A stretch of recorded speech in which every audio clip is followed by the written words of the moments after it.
particularmente popular. E o princípio acadêmico não é o preponderante. Ele existe, mas ele não é o preponderante. Ele não é a questão. Tem até doutorado. Tem até doutorado no bagulho, mas tem que assimilar a ideia que o sujeito pode chegar no doutorado sem dominar a complexidade. Pensa no próximo país. A revolução que vai fazer é difícil de dar certo. Mas eu sei que você tenha professores muito na terra, muito politicamente comprometidos. Politizados,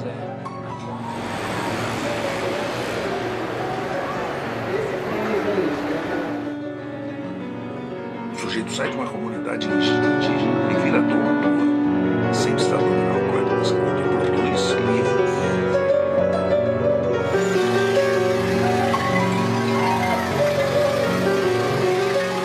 Teve vários, né? Primeiro foi William Blake, depois foi Aimonotua, e o último é Artesanato Digital.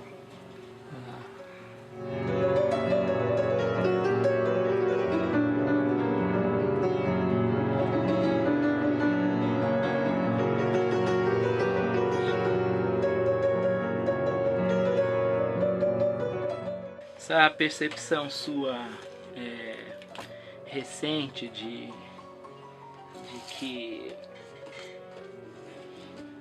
a nossa noção de tempo ela é naturalmente anacrônica, né? Essa foi uma chave nova aí, né? Foi. Mas ao mesmo tempo é meio maluca essa maneira de escrever juntando ET e... Hã? Não é?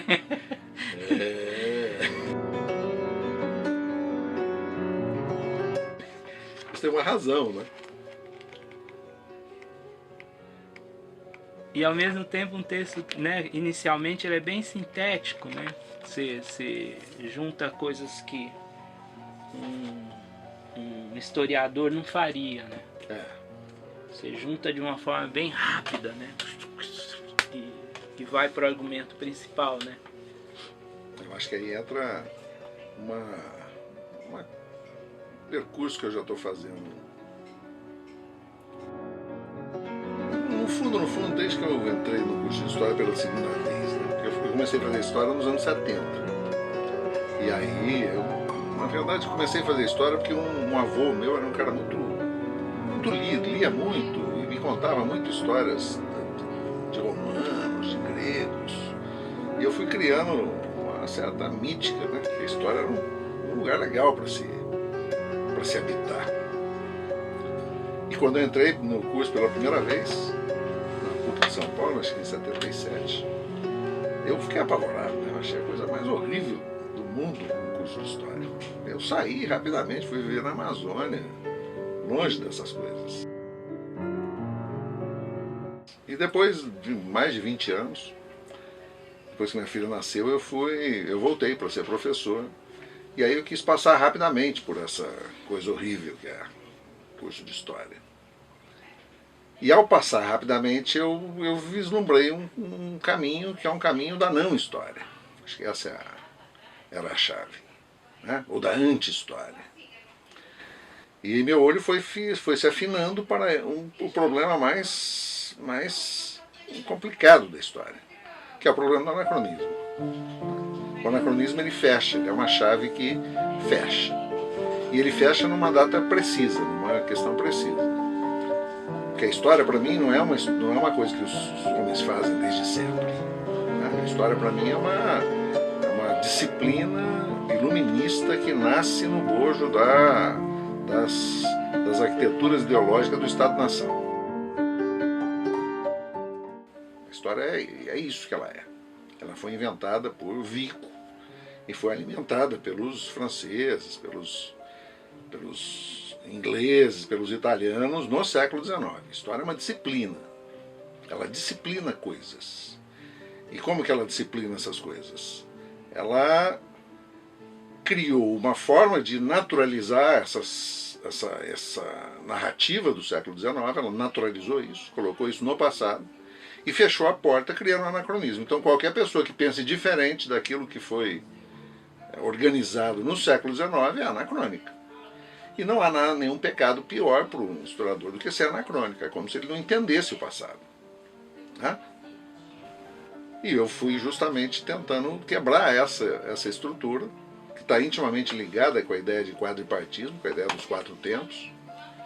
A história antiga, a história da Idade Média, a história da Idade Moderna, a história da Idade Contemporânea. E eu cheguei à conclusão, não muito difícil, de que nós só fazemos história do presente, nós não fazemos outra história. Toda a história que a gente faz é do presente. A gente só olha para o passado com a nossa roupagem cultural vitalizada. Não dá para se livrar dela, é impossível. Se a gente tivesse uma máquina do tempo e colocasse um sujeito lá na Roma antiga, nós só veríamos aquilo que nós estamos habituados a ver, nós não conseguiríamos ver mais nada além disso. Então essa é a questão, me parece importante. O historiador e qualquer outra pessoa é sempre anacrônico. Ele não consegue entender outro tempo. Não é possível. Qualquer outra alternativa é política. Aí ele faz política. Ele diz que o tempo é de outro jeito para poder justificar o tempo presente dele.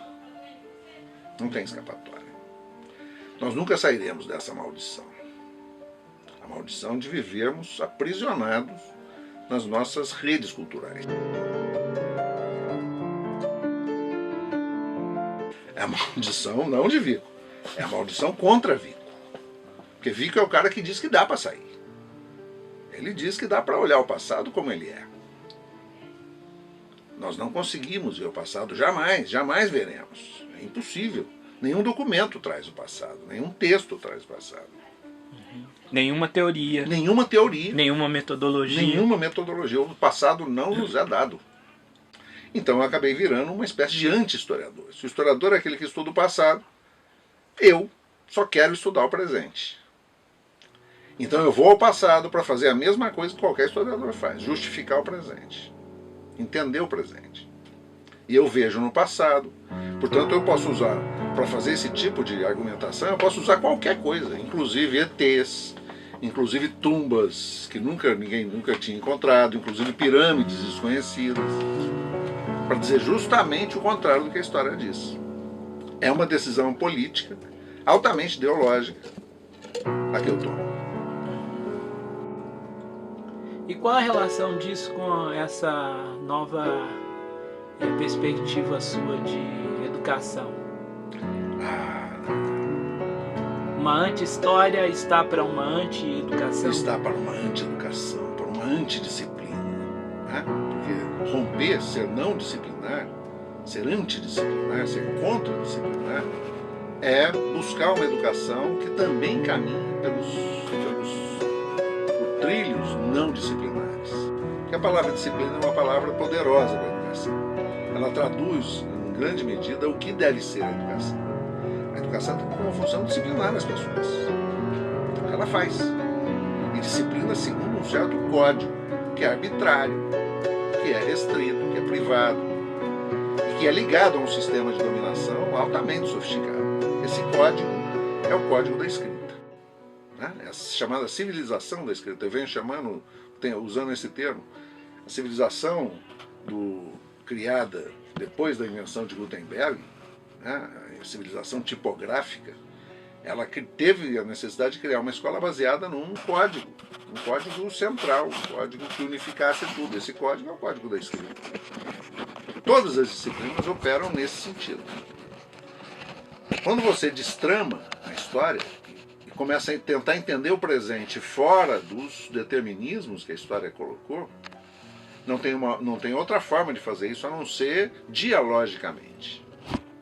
Porque dialogicamente você quebra a limitação do texto escrito e você inclui aqueles que não operam com o domínio do texto e que, ao contrário do que se imagina, têm experiências muito interessantes, experiências de vida que não se replica, cada uma é de um jeito, e que ao virem todos para um processo dialógico, nós podemos construir uma outra perspectiva da realidade. Então a educação para mim é a parte fundamental desse processo da história. Na verdade, só fui desconstruir a história do jeito que ela era para poder desconstruir junto a educação. Para poder trabalhar com formas educativas, porque eu não tenho dúvida de uma coisa. Existem 3 lugares onde você pode congregar pessoas hoje, talvez 4 por conta da Copa do Mundo. É um estádio de futebol, é um shopping center, é uma igreja, é uma escola. Não existe mais congregação de rua. Nós perdemos isso. A rua se tornou um lugar impróprio para a vida. Não que ela não tenha vida, tem muita vida, mas as famílias são orientadas a vislumbrar na rua o lugar do perigo, né? Então, eu fui um menino que cresci na rua, cresci na praça, cresci em ambientes comunitários. Hoje já não existe isso.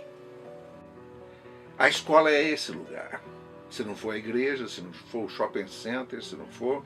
A escola é o lugar onde se congrega pessoas. Então, ela é uma instituição fundamental para a gente poder construir sociabilidades novas, ou entrar dentro de uma sociabilidade que já existe na escola.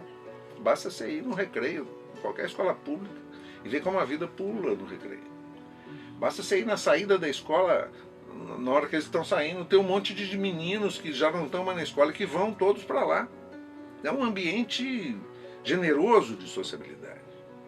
Mas a hora que entram na sala de aula, a escola mata essa sociabilidade. A sala de aula é o lugar mais impróprio.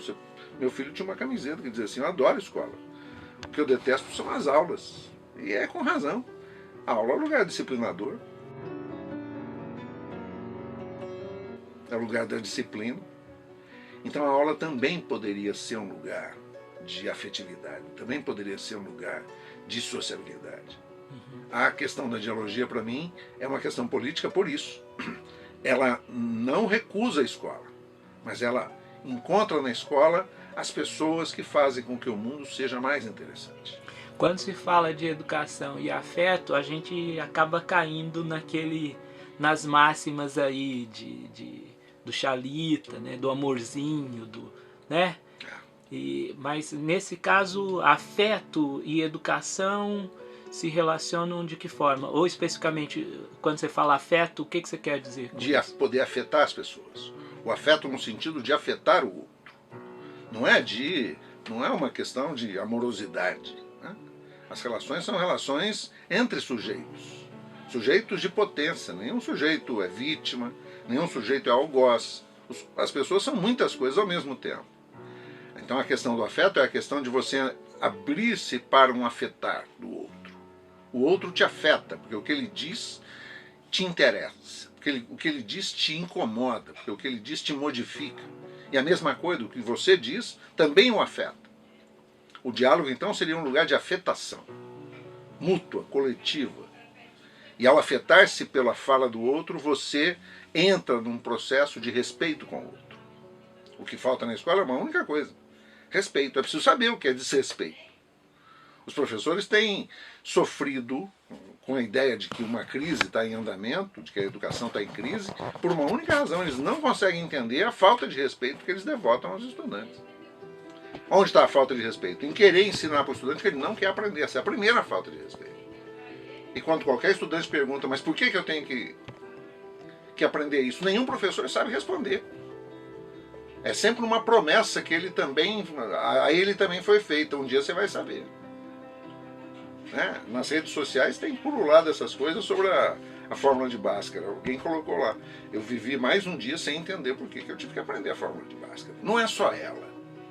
É por que eu tenho que aprender que Pedro Álvares Cabral descobriu o Brasil, é por que eu tenho que aprender sobre matemática. Enfim, é qualquer aprendizado que não tenha significância para o estudante. Não tem significância, não tem por que existir. As informações estão totalmente disponíveis aí. Não há nenhum problema, nós estamos na era da informação. O estudante sabe manipular a informação, ele sabe descobrir o que ele precisa descobrir. Quando for necessário ele descobrir, ele vai fazer. Eu já vi pessoas que não sabiam ler e escrever, o dia que elas resolveram saber ler e escrever, elas aprenderam a ler e escrever. Todo mundo aprende qualquer coisa. Isso é uma bobagem dizer que não aprende. As pessoas não aprendem porque elas não querem aprender. Então o processo da afetação é um processo que faz com que as pessoas vejam significado, se é que tenham que vir, naquilo que elas desejam assimilar. Porque elas se afetam com o outro. Elas se modificam com o outro. Elas abrem novas perspectivas com os outros. Agora, os outros não podem ser iguais. É a diversidade que faz com que esse afeto ganhe qualidade. Se for todo mundo igualzinho, todo mundo do mesmo condomínio, isso não produz nada, só produz ego. Então é preciso que o estudante da cidade, do centro, se conecte com o estudante da periferia, que se conecte com o estudante do condomínio e que essa coisa toda entre em conexão de afetação. É assim que a gente consegue fazer com que a relação dialógica ganhe poder político. Poder político no sentido de uma política que interfira na comunidade, que interfira na realidade, não uma política profissional. Essa me parece a grande qualidade do afeto. Você afetar-se com o que o outro diz. Isso te interessa, isso te importa. Você não é indiferente ao outro. E ao perder essa indiferença, você também reumaniza esse processo. A coisificação, que é a máxima do capitalismo, o capitalismo faz isso, ele transforma as pessoas em coisas, e a escola insiste em reproduzir essa coisificação. A afetação faz com que essa coisa se anule. E a gente está numa egrégora de pessoas. Pessoas reais, com seus defeitos, com as suas qualidades, é o que todo mundo é. Ninguém é bom, ninguém é ruim, todo mundo é um monte de coisa. Acho que essa é a grande questão do afeto, que me interessa.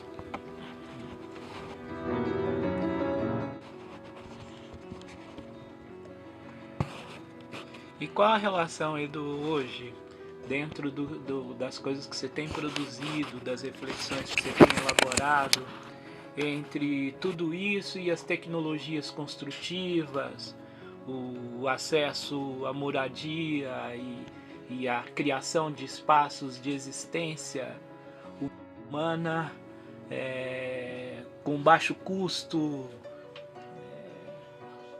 permacultura especificamente. Pensando nesses pilares aí que você, né? Uma anti-história, uma educação, uma forma de uma educação antidisciplinar, as possibilidades abertas por uma percepção da afetação humana entre humanos, né? Sim. E a permacultura. Então, a permacultura foi se dimensionando. A minha relação com os estudantes é uma relação que mudou há muito tempo. Eu já fui um professor autoritário e deixei de ser. E passei a ser um professor dialógico, um professor que dialoga. Isso sempre me acometeu de muito preconceito, né? Sempre me acometeu de muitos julgamentos equivocados. Mas nesses processos dialógicos eu acabei chegando numa prática. Né? A permacultura é uma experiência prática. Ela é uma praxis, uma experiência prática transformadora. Eu recentemente criei uma ideia que eu estou denominando de estação orquídea. Eu vou dizer por que a orquídea. A orquídea é uma planta fantástica, maravilhosa. Ela é uma planta que você tem que cuidar bem dela no início, mas uma vez que ela seja bem cuidada, ela resolve os seus problemas completamente de forma autônoma. Então ela resolve o problema de alimentação, de sol, ela resolve o problema de coleta de energia, de metabolizações, e vive muito tempo, e exala muita beleza. Então eu pensei na Estação Orquídea como sendo uma unidade permacultural leve.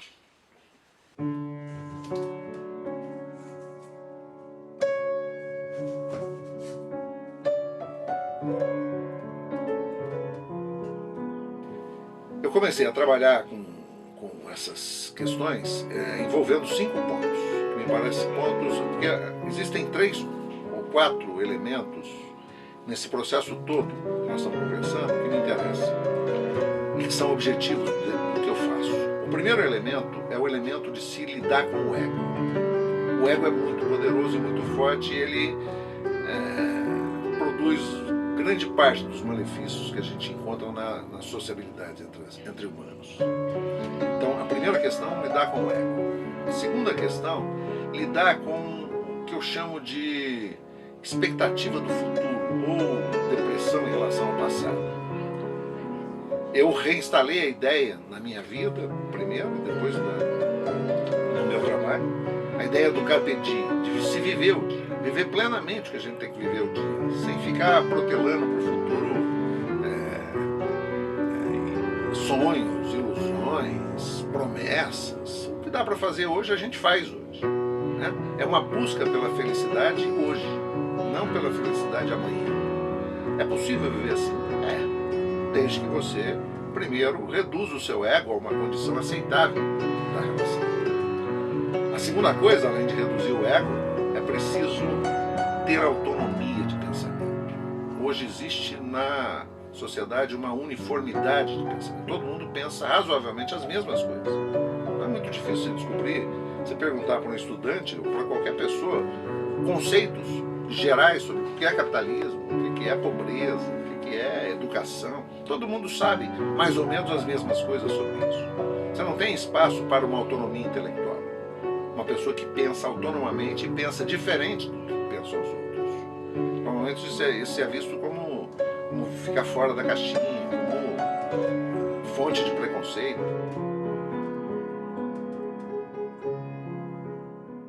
Então, cultivar a ideia de autonomia de pensamento. E a autonomia de pensamento também pode gerar uma autonomia de vida, que é o que me interessa, prioritariamente. Né? Que a gente possa ter alternativas ao modelo vigente. O modelo vigente é um modelo feito com questões muito simples. Ele é bem sucedido por isso. Ele envolve muito trabalho, pouco dinheiro, muito endividamento, muito consumo. Muito trabalho, pouco dinheiro, muito endividamento, muito consumo. Esse é o modelo vigente. Se você pergunta para qualquer pessoa qual que é o sonho dela é consumir mais do que ela consome hoje. Então, a autonomia, além da autonomia, eu também tenho trabalhado com a ideia de suficiência. A suficiência o que é? É você considerar o que é suficiente para a sua vida. Então, nesse sentido, ego, viver o dia, autonomia e suficiência são 4 pontos que fazem com que o ser humano possa ter uma vida menos sofrida nessa trajetória dele na Terra. E um desses pontos fundamentais acabou sendo a permacultura. Né? Então a Estação Orquídea é uma estação de trabalho que pode se agregar a comunidades, que eu, por exemplo, estou agregando a escolas, a universidades. E essa estação envolve 5 pontos em relação à autonomia. Construção da própria casa, autonomia em relação à energia elétrica, autonomia em relação à água, ao saneamento e à alimentação. Eu estou fazendo um trabalho mais imediato, que é um trabalho com resgate das hortas domésticas. As casas dos estudantes, em qualquer nível, mesmo estudante de periferia, as casas estão todas elas, todos os quintais foram cimentados, todos foram impermeabilizados, e não há mais aquilo que havia quando eu era menino. Né? Quase toda a casa tinha horta, quase toda a casa cultivava uma parte da alimentação era cultivada em casa. Com o aparecimento dos hipermercados, com o aparecimento dessas facilidades, ficou quase um sintoma de atraso você cultivar a horta em casa. Então eu estou resgatando a ideia do cultivo de horta em ambientes urbanos. Estimulando os estudantes a plantar em garrafas PET, reutilizando garrafa PET, utilizando composteiras domésticas, que agora fiquei sabendo que a prefeitura está usando, tem um programa de distribuição de composteira doméstica. Me parece bem sintomático que isso seja feito nesse momento. Mas é preciso que a composteira tenha um sentido também de objetivar aquilo que ela produz, que é o chorume. Né? O chorume é um grande... ele é um grande... como é que chama isso? Que faz com que a terra seja mais fértil. Um grande fertilizante. Né? Então as garrafinhas em casa, imagine 100 garrafinhas plantadas alface, almeirão, rúcula, dentro de casa. Uma parte da alimentação, e você tem um confronto político aí que é importante, é o confronto com os supermercados, é um confronto contra a ideia dos venenos, é um confronto com a ideia de que você possa produzir uma reeducação alimentar na sua família. Então há uma série de dispositivos políticos na questão do resgate das hortas domésticas que tem que ser considerado. E ele é muito simples de ser produzido, ele é muito fácil, ele é muito gostoso. Muita gente às vezes me confunde com aquele professor que plantava feijão em algodão, né? Porque eu faço isso em todos os meus cursos. E os cursos terminam com as pessoas comendo a alface que plantaram, ou não, porque às vezes não dá tempo de crescer, mas o objetivo é esse, no final das contas.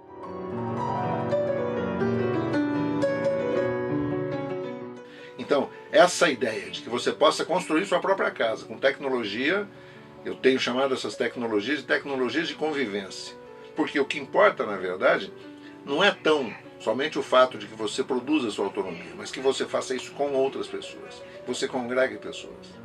E ao construir uma casa com terra, com barro, com design interessante, com estética, com conforto, com tecnologia, você, para fazer isso, tem que conviver com pessoas que você normalmente não produz esse convívio. Então essa convivência, ela, de novo, é um processo de afetação, de novo é um processo de diálogo, está perfeitamente alinhada com esses princípios que eu tenho trabalhado.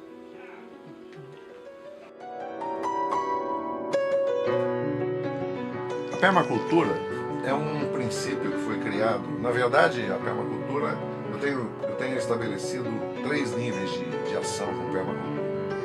O primeiro nível é essa relação mais imediata entre as pessoas, essa convivencialidade, vamos chamar assim, esse diálogo, esse encontro para o trabalho, para um trabalho que não envolve proselitismo, que não envolve promessa, que não envolve teoria, que é simplesmente encontrar para fazer coisas. Há um segundo movimento nisso, e aí as estações orquídea para mim são fundamentais, que é ligar essas estações todas com redes de informação, né? Eu tenho encontrado algumas pessoas que sabem mexer com Linux. Eu acho que é possível enfrentar também os problemas das dependências de tecnologia com programas livres. O Linux é um desses. E há um terceiro movimento que me interessa na permacultura, que é enfrentar os institutos de permacultura. Porque os institutos de permacultura, baseado numa hipótese muito arbitrária deles, resolveram pegar essas técnicas, que são técnicas tradicionais, disponíveis. Então elas estão aí, elas só precisam ser encontradas. Mas sistematizar essas técnicas e vender essas técnicas a alto custo. Então hoje em dia, se você vai tentar fazer um curso de permacultura num desses institutos, o que você vai encontrar são arquitetos que pagam uma fortuna para poder fazer isso e para levar isso para o mundo de quem tem dinheiro. Então, essas técnicas tradicionais que deveriam encontrar espaços urbanos de periferia e onde elas seriam mais bem aplicadas, nunca chegam aí porque o custo desses aprendizados acabaram por ser exorbitantes. Então, o meu nível de confronto com a permacultura é também no nível de confronto com os institutos.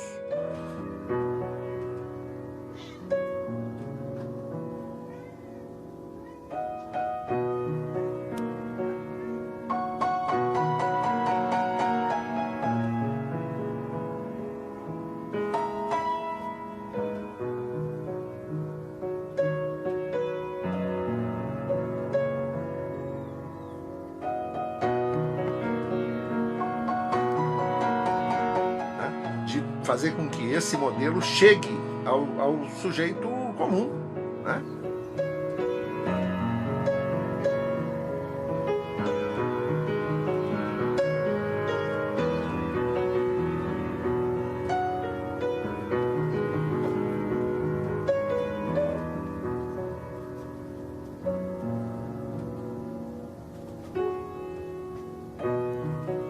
A escola pública, a faculdade de periferia, que a faculdade de periferia, a faculdade particular, é onde está o estudante da escola pública. É essa contradição das universidades brasileiras, né? Enquanto a universidade pública recebe o estudante que vem da escola particular, a universidade particular recebe o estudante que vem da escola pública. Então é por isso que eu tenho trabalhado mais nesses ambientes, para poder encontrar essas pessoas, para poder divulgar isso. E isso ser uma forma, daí o aspecto político, isso ser uma forma dessas pessoas resolverem os problemas mais imediatos da vida. Claro que esse é um trabalho lento, eu não tenho pressa.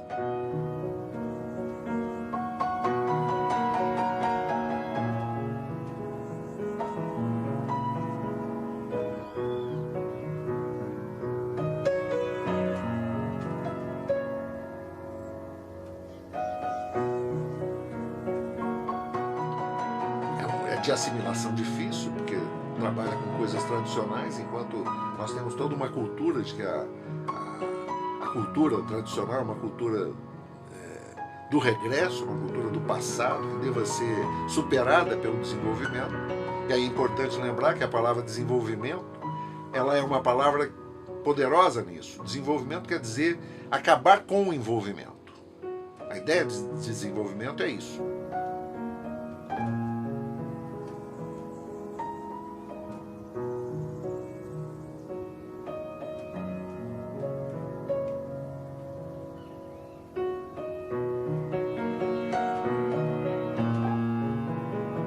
Acabar com o envolvimento que se tinha antes, o envolvimento entre as pessoas.